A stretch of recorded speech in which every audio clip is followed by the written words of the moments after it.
Salut tout le monde et bienvenue dans cette nouvelle vidéo dans laquelle nous allons parler de 5 comportements d'inconfort. Alors avant de commencer cette vidéo, j'aimerais préciser quelque chose, c'est que ces comportements ne sont pas à surinterpréter. Il y a des choses à prendre en compte parce qu'en communication non verbale, il faut savoir que un geste n'est pas forcément égal à une signification et que ces gestes doivent être interprétés avec ce que l'on a vu dans d'autres vidéos, c'est-à-dire les 3 règles indispensables en communication non verbale, donc c'est-à-dire le contexte dans lequel se déroule la situation, l'environnement dans lequel se déroule la situation, ensuite le comportement de base de la personne, donc est-ce que cette personne a l'habitude d'utiliser dans son quotidien lorsqu'elle se comporte normalement ces comportements, et troisièmement, observer un ensemble de gestes. Donc, est-ce que lorsque vous observez ce geste d'inconfort, est-ce que la personne a recours à d'autres gestes d'inconfort en plus de celui-ci? Ça, c'est vraiment super important parce que souvent, on a tendance à pouvoir, en communication non verbale, à tomber dans cette surinterprétation, vraiment à penser qu'on observe un geste d'inconfort, alors la personne est vraiment mal à l'aise et se sent mal, alors que ce n'est pas forcément toujours le cas. Donc ça, c'est quelque chose que je répète souvent dans les vidéos parce que c'est super important. Donc les comportements d'inconfort, qu'est-ce que c'est exactement? Donc ce sont des comportements, comme leur nom l'indique, qui apparaissent lorsqu'une personne se sent mal, lorsqu'une personne ressent une certaine détresse psychologique, lorsque la personne est victime peut-être d'événements accablants, peut-être que la personne se sent mal à l'aise par rapport à ce qu'on lui a dit, à des choses qu'elle a vues, entendues, à une personne qui est présente ou à un événement qu'elle vient de voir, à des événements qu'elle vient de subir, de voir, ou ça peut être vraiment beaucoup de choses. En fait, ça va être tout ce qui va nous atteindre négativement et qui pourrait nous mettre dans un état où vraiment nous sommes un peu, nous sommes mal à l'aise, dans l'inconfort. Et ce sont des choses qui peuvent s'observer très souvent chez des personnes qui se sentent mal. Ces comportements que nous allons voir, ce sont des comportements que l'on peut très souvent observer, qui reviennent très souvent. Alors le premier comportement d'inconfort que l'on observe, ça c'est chez tout le monde, c'est la première chose qui arrive lorsque nous sommes dans l'inconfort, que nous sommes mal à l'aise, c'est la première des réponses du système limbique. Il faut savoir qu'en fait, le système limbique, je ferai une vidéo dessus, il y a 3 réponses instinctives que nous avons en cas de danger et de menace, donc aussi de peur.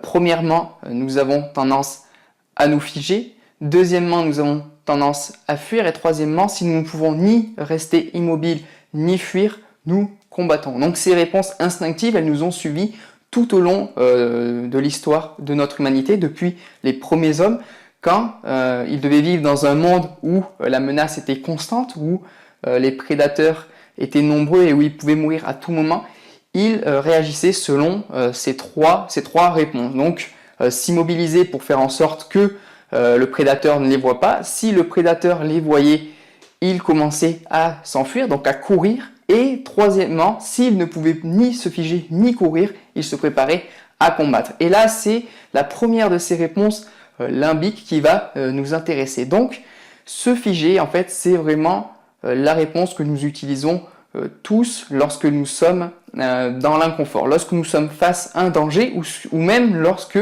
on nous apprend, par exemple, des nouvelles accablantes. Par exemple, ça peut être la mort d'une personne proche. Nous aurons tendance à tout simplement nous figer, nous recroqueviller et à vraiment nous sentir mal, mais nous ne bougerons pas.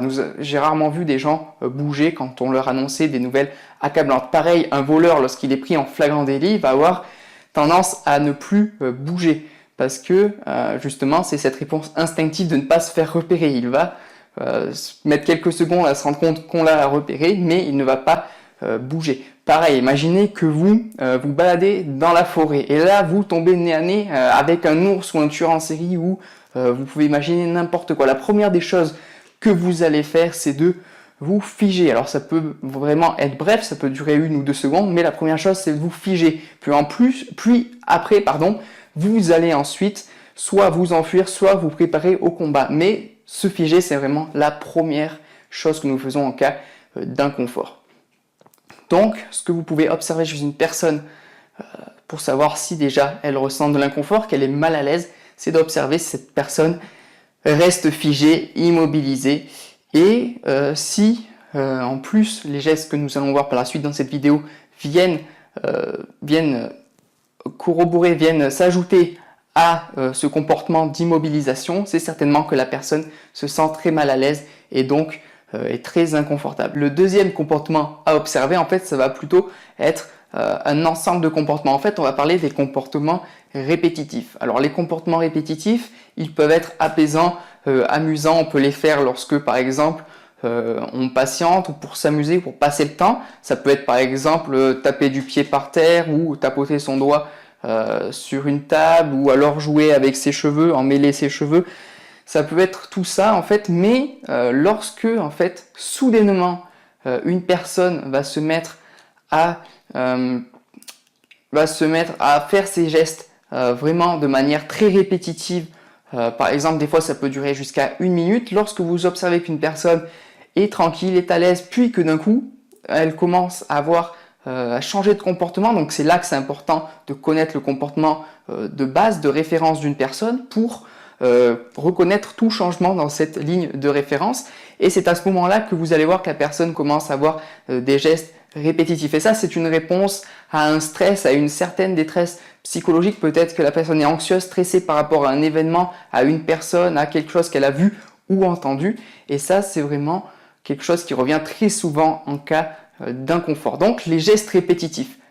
C'est très large quand je dis gestes répétitifs, mais c'est facilement observable. Quand vous voyez quelqu'un, par exemple, qui va, je sais pas, cliquer un stylo pendant 1 minute ou alors qui va tapoter avec son doigt sur une table, ça peut être plein de choses, c'est assez vaste, mais vous allez vite voir qu'une personne peut utiliser ces gestes pendant vraiment pas mal de temps. Et vous allez voir que lorsqu'une personne est soumise à un stress et a recours à ces comportements répétitifs, elle est tout d'un coup détachée du monde, inconsciente du monde qui l'entoure, et qu'elle est vraiment dans ses pensées, concentrée sur son malaise, et pour essayer de s'apaiser, de se calmer, elle va avoir recours justement à ces comportements répétitifs. Le troisième comportement d'inconfort qui revient très souvent, c'est ce qu'on appelle la position fétale. Donc ça va être le fait de se recroqueviller sur soi-même comme un petit fœtus lorsque nous sommes soumis à une situation stressante, à des événements accablants,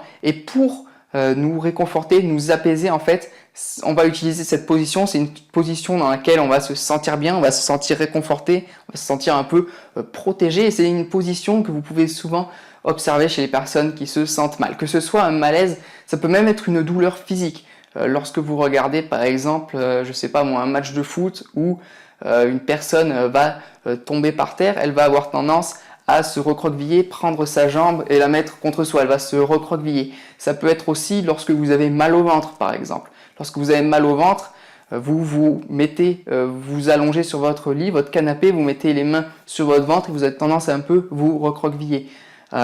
J'ai jamais vu personne se sentir mal et mettre les mains derrière la tête avec les pieds sur le bureau. En fait, toutes ces positions d'expansion où nous sommes ouverts, ce sont des positions où nous sommes confortables. Et lorsque nous sommes dans l'inconfort, nous avons tendance au contraire à nous recroqueviller.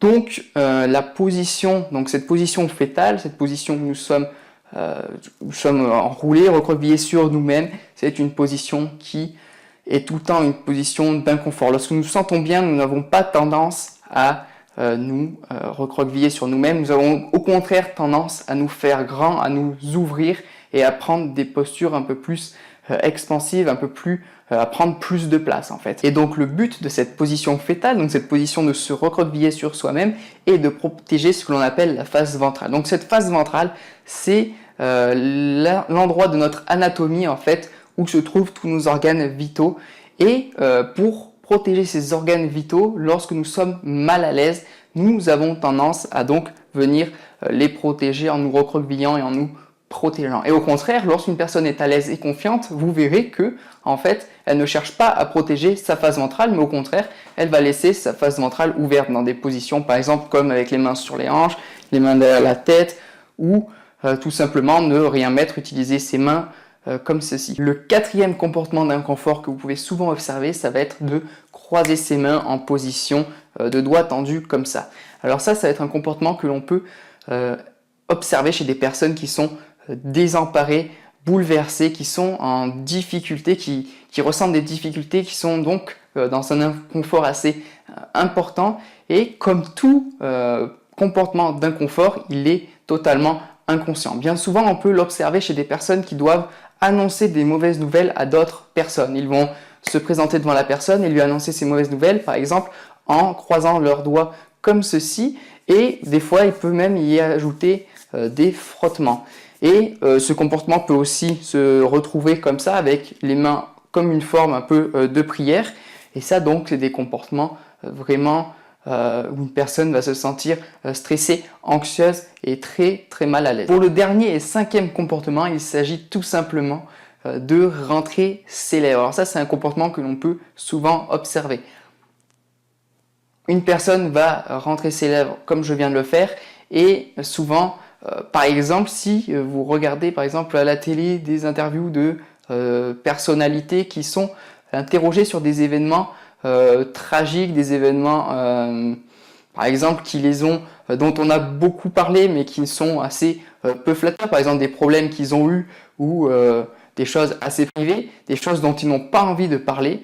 Ces personnes-là, ces personnalités vont, en réponse à la question, avoir tendance à rentrer leurs lèvres, assez mal se sentir mal à l'aise par rapport à la réponse qu'ils vont donner et par rapport à la question surtout. Et ils vont avoir à justement rentrer leurs lèvres. Donc. Et ça donc, vous l'aurez compris, ce comportement au niveau des lèvres, donc rentrer ses lèvres, ça va être souvent un comportement en réponse à quelque chose que nous voyons ou entendons, mais qui ne nous convient vraiment pas. Par exemple, si vous observez des personnes dans un aéroport à qui on apprend que leur vol vient d'être annulé ou reporté, ces personnes vont bien souvent avoir ce comportement de rentrer leurs lèvres dans leur bouche. Et ça, c'est un comportement qui est observable à plusieurs degrés, c'est-à-dire que vous pouvez observer des fois des lèvres qui peuvent être un peu rentrées, comme ceci, mais des fois elles peuvent être vraiment rentrées, vraiment entières, c'est-à-dire là c'est une succion extrême des lèvres, et là c'est vraiment un signe de grande détresse psychologique, et c'est vraiment que la personne est très mal à l'aise. En fait, plus les lèvres, pour faire simple, plus les lèvres vont être rentrées, plus la personne sera mal à l'aise et ressentira de l'inconfort. Alors tous ces comportements d'inconfort sont une bonne occasion pour vous d'observer et de prêter une oreille empathique aux personnes que vous observez et que vous voyez utiliser ce genre de comportement. Vous pouvez en profiter pour demander à ces personnes ce qui ne va pas, comment vous pouvez les aider. Et en fait, c'est à ça que ça sert la communication non verbale. Ça sert à plein de choses, mais ça sert énormément à ça. En fait, vous pouvez, en connaissant, en sachant interpréter les différents comportements, vous pouvez arriver à à développer votre côté empathique. Vous pouvez arriver à reconnaître lorsqu'une personne se sent mal, et même des fois il y a des personnes qui se sentent mal mais qui n'osent pas le dire, et vous, juste en observant leur langage corporel, leur communication non verbale, vous pouvez arriver à reconnaître, à voir que ces personnes se sentent mal, et c'est à ça que c'est grâce à justement ce que... Non, ça c'est mal dit, putain.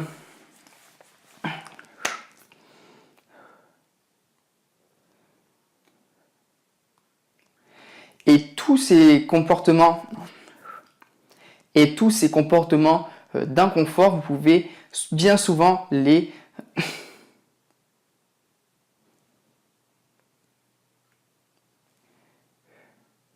et savoir observer tous ces comportements d'inconfort peut au quotidien vous aider à développer une oreille empathique. Vous pouvez, en connaissant ces comportements, en connaissant leur signification, vous pouvez aider les personnes que vous voyez utiliser ces comportements, des personnes en détresse, des personnes qui se sentent mal, qui sont dans l'inconfort, et en sachant interpréter la communication non verbale, le langage corporel, vous pouvez aller aider ces personnes sans qu'elles aient à vous le dire en fait, parce que bien souvent les personnes qui se sentent mal ne le disent pas toujours.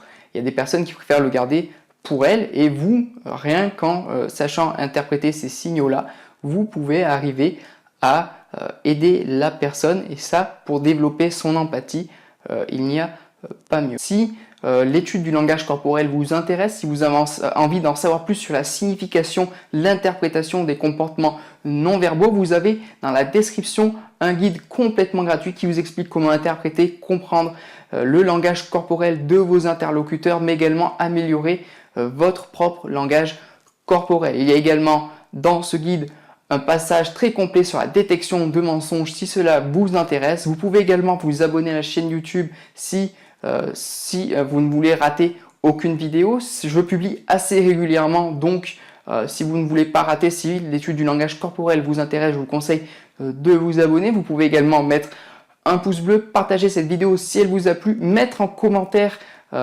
si vous voyez d'autres comportements d'inconfort à rajouter à cette vidéo. Moi, je vous dis à la prochaine vidéo. Ciao!